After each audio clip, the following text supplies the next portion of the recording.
Hello, everyone, and welcome to another edition of Preaching to the Choir Ministries. In this edition of Preaching to the Choir Ministries, we're going to go back to an old little argument that goes on in the great debate community a lot. Some strong opinions about this particular topic that we're going to talk about today, and that is the topic of how dangerous religion is to society, or if religion is holding the progress of man back.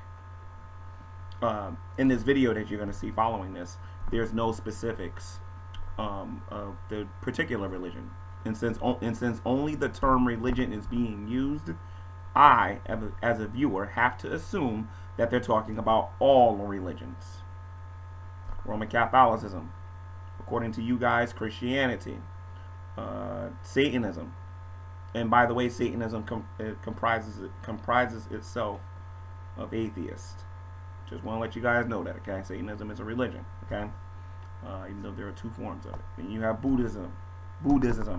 Then you have Hinduism. Then you have the New Age movement. You have like so many different religions out there.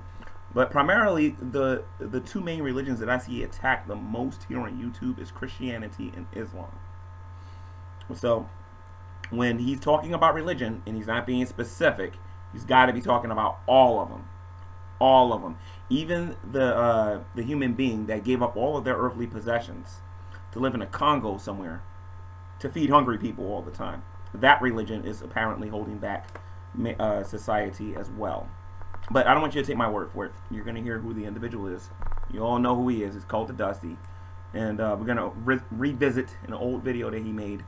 And we're going to tackle whether or not anything that he's saying is making sense in this video. So let's get to it.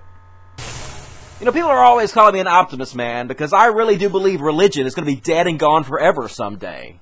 In fact, I wonder what that world will look like. If religion died tomorrow, I wonder what the world will look like 100 years from now.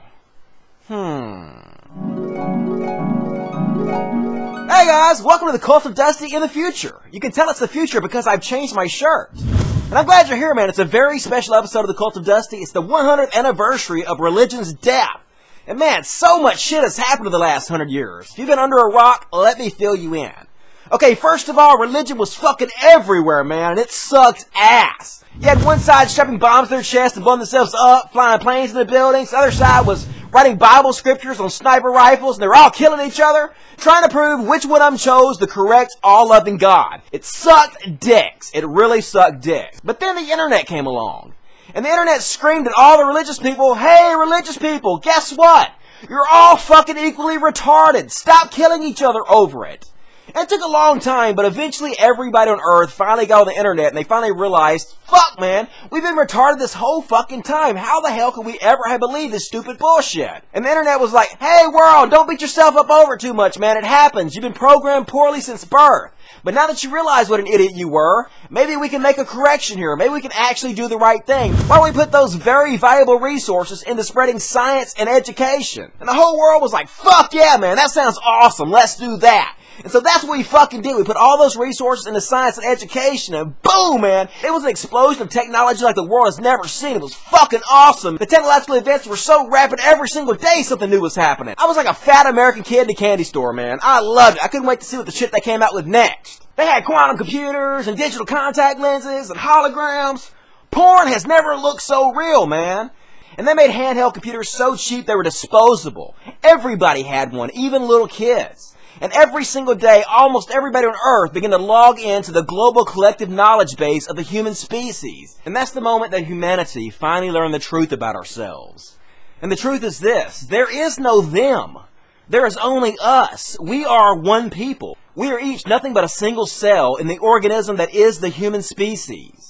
And before you know it, man, borders started being erased. These imaginary lines drawn on pieces of paper no longer were used to separate us. We were no longer the people of individual countries, but instead we were one. We were the people of Earth. We no longer allowed ourselves to be divided. And to be quite honest with you, I was humbled and honored to be a part of it all. I was humbled and honored to witness it.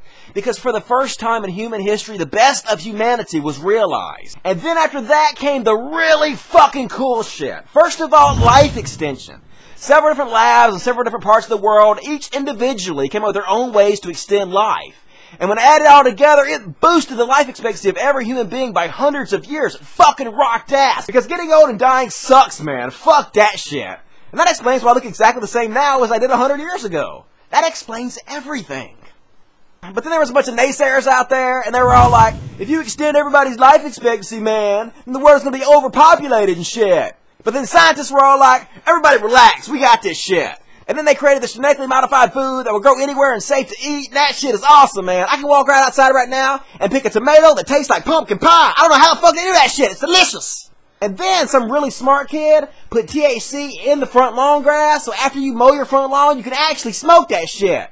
Kids have never been more willing to do yard work ever. And then, they created these printers that can print anything atom by fucking atom. When I first saw it, I was like, what? That's crazy, man. But eventually they perfected that shit. They began printing all kinds of stuff. They started printing out really good solar panels and fuel cells and wind machines. And they started fueling the entire world off these alternative fuel sources. Finally got us off our dependence on fossil fuels. But the world was still overpopulated, man. There's still too many people. So they started printing out fucking spaceships, man. And they started sending people... heard it directly from Cult of Dusty, and I do have a question for those of you who watched this video and took it seriously. Do you really believe that your religion is holding back scientific advances? I mean, I know some people who are religious that are scientists. Some of them I debate every now and then here on my channel, or go back and forth with video responses, or been in a Google Hangout and have discussions with him or her. So, just curious, Roman Catholicism, is it holding humanity back from making scientific advances? Is Christianity doing that? Is Satanism doing that? Is New Ageism doing that? Is Buddhism's doing that? Hinduism, Islam, any of those things preventing us from becoming more scientifically advanced? I mean, I would like for you guys to think about that, because there will be a part 2 to this video that's going to answer the question. But that's going to depend on the answers that I get in the chat. But then again, I still might do it anyway. So, something to think about, guys. Is Cult of Dusty right, or is he wrong? And why is he wrong? Of course, I'll give my opinion in my next video. Until next time, guys, it's been another edition of Preaching to the Choir Ministries. Telling all of you out there, don't tell me I don't listen. Now it's time to see if you do. Read your Bible and do what it says. God bless.